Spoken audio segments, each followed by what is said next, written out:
Vatan bu qalbi muqaddas tuyg'u. Vatan bu tariximiz, bugungi kunimiz va ertangi umidlarimiz.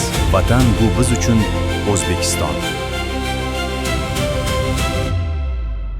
Turli soha, turli avlod, bir maqsad. Vatan taraqqiyoti. Biz bir xalqmiz. Yagona xalq, yagona kuch.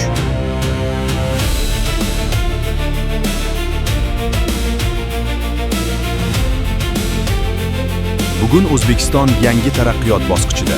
Yangi g'oyalar, yangi marralar. Bilim va innovatsiya. Har bir yosh. Yagona maqsad taraqqiyot.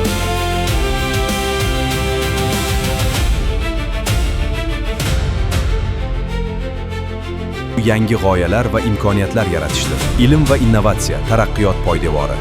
Yagona intilish bunyodkorlik.